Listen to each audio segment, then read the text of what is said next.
G'day, I'm Dave from Wycliffe Bible Translators Australia, and we run this terrific MAD trip. MAD actually means Ministry, Adventure and Discovery. And it's something that we want every participant to go that next step with Jesus. We started in Melbourne, and as we travelled a long way to get to Adelaide, it was a full day. By the time we got to Adelaide, we met Paul and Ann Eckert, translators who have done many years with the Pitjantjatjara people. So from Adelaide, we then took off towards Coober Pedy. But we had a challenge where we had 2 flat tyres on the bus and ended up stuck on the side of the road for quite some time. I loved it that the group all ended up having a Bible study and communion on the side of the road. From Coober Pedy, we headed into Ernabella. This is the first time that for many people they actually got a taste and to see the outback, the red soil, and it was beautiful as we travelled. We really enjoyed our time with the Indigenous folk there, particularly the translators and their families. I think a particular highlight was at night when we had this time of fellowship, of sharing faith, and they would pray for us and we could pray for them. It was just mutually beautiful.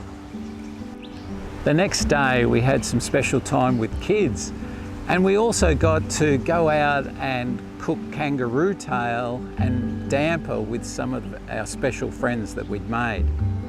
Coming out of Ernabella, we then made our way through dirt roads past Mount Connor and all the way to Uluru. It was the first time we were going to be in tents and enjoy some pretty cold weather. So at Uluru, we got to see the sunrise and sunset.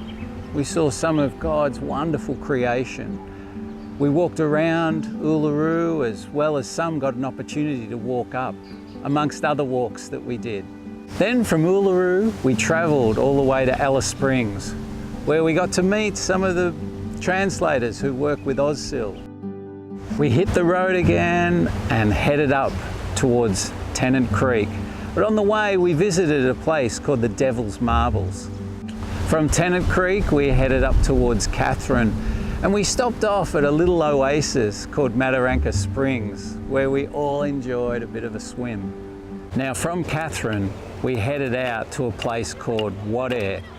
Now this was quite a trek to get out there, and it was a lot of dirt roads. Once we got out there, we realised for many that we'd left all the creature comforts that we'd had back at home. There were no toilets, there were no showers, we had to be careful with water, there was no electricity. So we slept on the beach and enjoyed under the stars.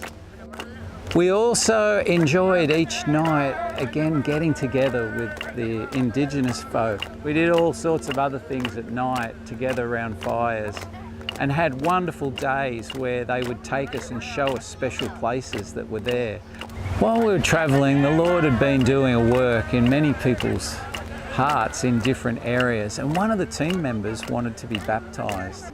After a very emotional farewell, we said goodbye to our friends at Kurrantjinga and headed up to Darwin, where we set up at the Ausil Centre and have enjoyed debriefing, encouragement of each other, and just sharing what God has done in each one of our lives and what He's been teaching us. In all, MAD is about taking everyone that next step with Jesus in their walk and faith. And as we had a sharing time at the end to hear how God had been at work in each person's life, it's like a dual blessing, because we end up being an encouragement to those who we go and minister to, but we're so thankful to have seen some of God's creation, but the greater work is done in each life.